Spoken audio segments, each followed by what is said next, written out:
Alright, I got the last cards for Kestia. Today is Thursday. Tonight I should go to the pub, play, and I want to debut her, but I need to make room for the Shark Typhoon. I didn't expect it to come in as quickly as it did, and it's here now. So 5 and a blue, never cast non-creature spell, and Kestia is full of non-creature spells. I get an XX blue shark token creature for flying, or X that spell CMC. At first I didn't care about the cycling. I thought, yeah, okay, whatever. But I've got Starfield of Nixon here. So if I cycle it, make a big shark creature token flying, if I have Starfield of Nixon play during my upkeep, I'll get it back. It'll come right into play. So the cycling is actually more useful than I originally thought. Before that, I want to make a change to Edgar. So this is going to be just one change. I'm taking out Eerie Interlude, favor of Ghostway. So Eerie Interlude, 2 and a white, exile any number of target creatures you control. Return those cards to the battlefield under their owner's control at the beginning of the next end step. The reason I'm taking this out is target. And I'm replacing it with Ghostway, which does not target. So Ghostway costs the same, 2 and a white, exile each creature you control, return those cards to the battlefield under the owner's control at the beginning of the next end step. So the reason Ghostway is better than Eerie Interlude and Gamarkov, primarily because of her. So if I have a bunch of vampires on the battlefield, and she's one of them, and somebody's going to Wrath of God or Farewell or whatever bullshit to get them off the field, I want to save them. I want them to take a break very quick, come back, and if the Malakir Blood Witch is in play, I definitely want her back. So if I have, say, 6 vampires, she's one of them. If I have Eerie Interlude, I can't target her, so she'll be exiled or wrathed or damnation to whatever. Cyclonic Rift, any of that bullshit. So because I can't target her, she would fall prey to it. And with Ghostway, exile all creatures. So again, if I have 6 vampires, she'll come back into the battlefield, and each opponent will lose life equal to the number of vampires I control, and I will gain that much life. The other one is Bloodburn of Vizkopa. A number of lads have said that he's kind of crap. He's not good. I should pick a better vampire. Personally, the lifelink is nice. The protection from black and white is quite often relevant. And as long as you have 30 or more life and opponent has 10 or less life, he gets +6 in flying. I've never had that happen, but it's there. So just like the cycling on the Shark Typhoon, if it comes up, it'll be great and I'll take it. So for that reason, Ghostway is now an Edgar. And Eerie Interlude I can put into a deck that doesn't have protection from white. So something I've started doing in more and more of my decks with white, I'm putting in one of these effects. It's very similar to Teferi's Protection. Thing is, Teferi's Protection is expensive. It's already becoming overrepresented. I think I have 4 copies spread throughout my commander decks. They're all decked. I don't have any extra copies. So I started using these instead, and they work just as well. Yes, they don't protect me, but if all I'm worried about is my creatures, then it suits me down to the ground. It feels right as rain. Anyway, let's get to Kestia. I got Opalescence. So now I have 2 of these effects. I have Opalescence and Starfield of Nyx. And this is the 99th card in the main. So Shark Typhoon, I need to open a slot for it. I'm not sure what I'll take out. First thing I want to do is just kind of go over the deck, get ready for tonight, make sure it still looks good. Yeah, there's Starfield of Nyx. Can be upkeep. You may return target enchantment card from graveyard to the battlefield. I already explained that with the cycling. As long as you control 5 or more enchantments, each other non-or enchantment is a creature with base power and toughness equal to its CMC. And it's still an enchantment, so they would be enchantment creatures. And every time I attack with an enchantment creature, Kestia lets me draw a card for each one. So I should be drawing cards like a madman. Anyway, let's see what I want to take out for that Shark Typhoon. And let's see how many enchantment creatures I have natively. So I've got Heliod, but he requires devotion. So he's not as reliable as the other ones. 1, 2. 2 enchantment creatures. Yeah, there's Teferi's Protection. Let's see, what do I have for green enchantment creatures? Arasta, so that's 3. Dusty, 4, 5, 6, 7. Again, I have to have devotion. So 7. And in blue, I think I only have 1.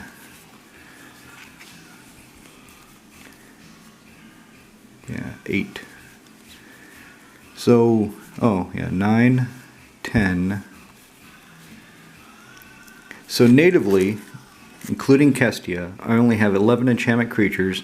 3 of them require devotion, so 3 of them will not be an enchantment creature as soon as they hit.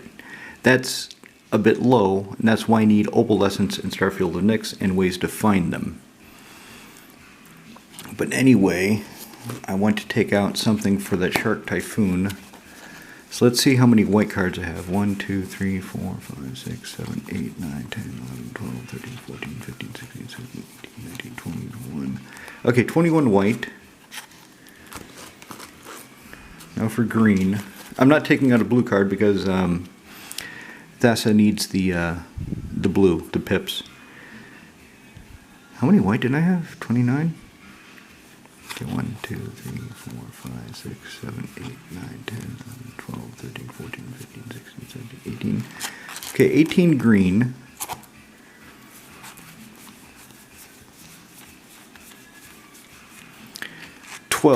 And that'll be 13. So I'll have 13 blue.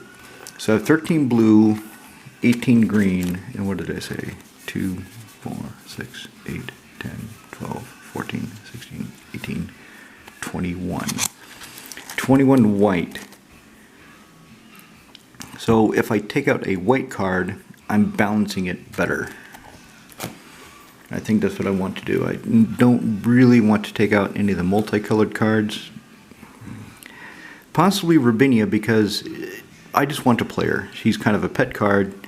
She does nothing for the theme of the deck. She's not part of the deck as far as enchantments. I just have this original Legends copy and I want to see her on the field. Supreme Verdict, Wargate, White Slime.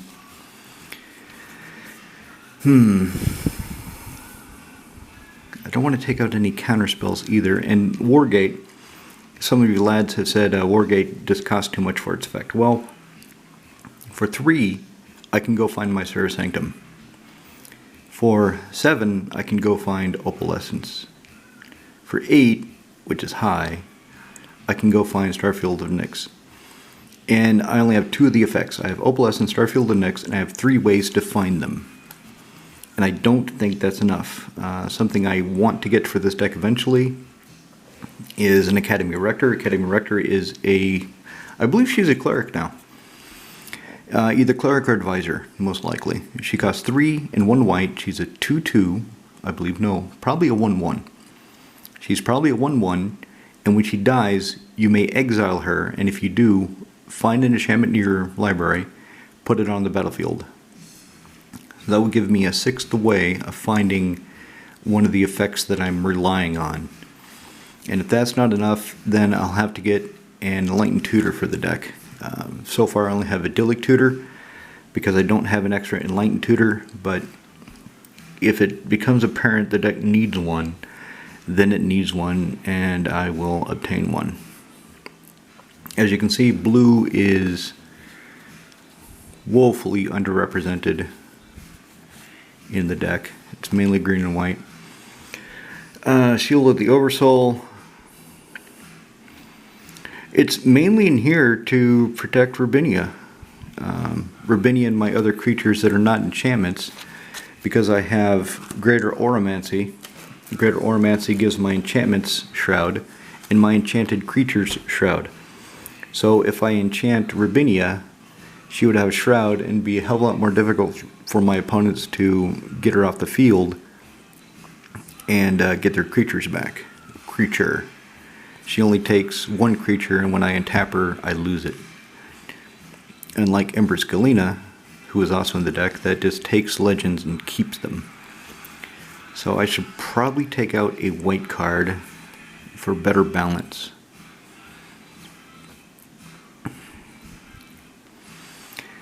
Soul Sculptor. Okay, this is kind of a defense mechanism. Target creature becomes an enchantment, loses all abilities until somebody casts a creature spell, enters the battlefield. It doesn't count for tokens, which is good. Also, so this will, somebody has something nasty, say Kozilek, Butcher of Truth.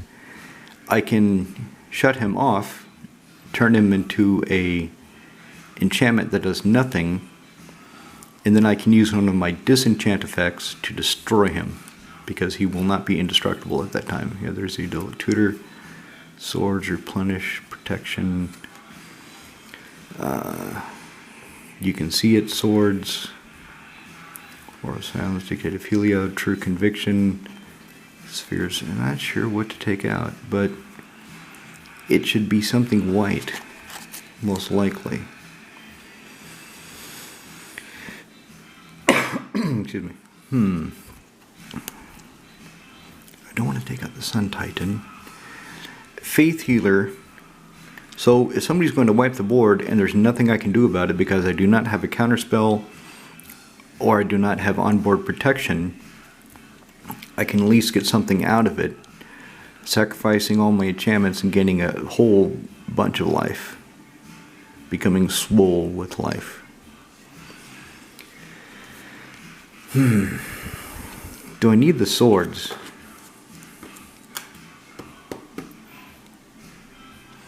I don't have any other instant ways of destroying a creature except Soul Sculptor and jumping through some hoops.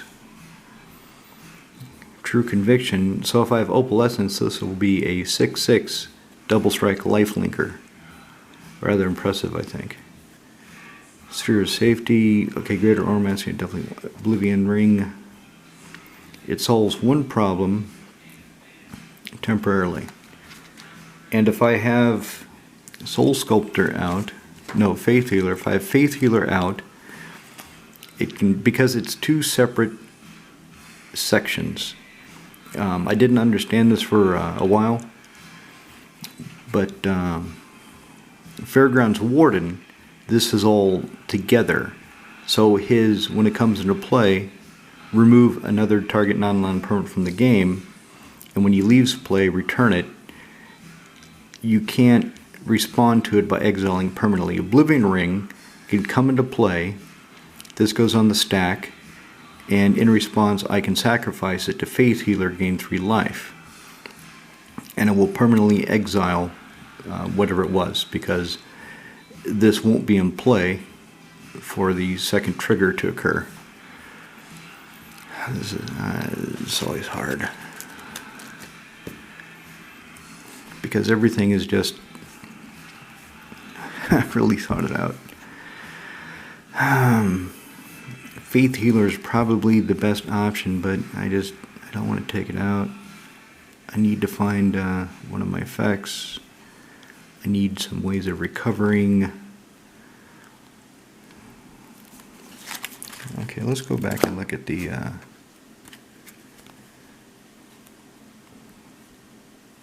multicolor. This is all so useful.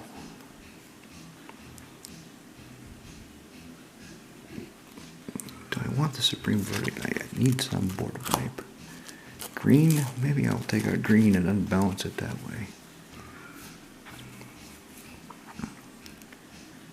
So she has Shroud. Whenever I cast enchantment, draw a card. Eternal Witness, Heroic Intervention. Sylvan Scrying is here mainly to find Terra Sanctum. These will find forests, these will find basics, shut off artifacts, Broken Fall. I probably don't need the Broken Foal. Probably. Because if my enchantment creatures have Shroud, they can't be targeted for a generation. If I've enchanted a creature, same thing, but I only have one enchantment. Well, not counting Kestia or what's his name? Eidolon of Countless Battles being bestowed. So I can bestow them and it'll have the same effect. Do I have any bestow in green? No. I don't have any bestow in green. What if I take out a land? I have 38 lands. 37 might be enough depending on what I take out. To be honest, I should probably take out Thawing Glaciers because I only have 4, 9, 14. I only have 14 basics. If I go down to 37 lands, I still have Burgeoning, I still have Exploration, I have 4 sorceries that find... What else do I have that finds lands? I have 5 sorceries, actually, the 5 find lands. 1, 2, 3, 4, 5. That's a mana creature. I don't have any other mana creatures.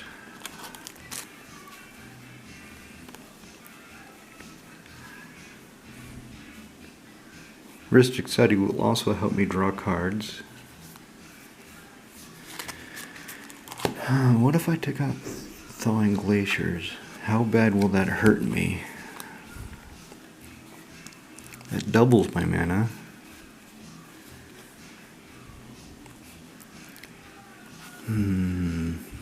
He makes my enchantment cheap. Maybe I can get away with it. Maybe I can get away with 37 lands. Take out the Thawing Glaciers. Because it really only shines with Burgeoning, and I don't have quite enough enchantments to make it work. So let's do that. Let's take out Thawing Glaciers, going down to 37 lands to put in Shark Typhoon.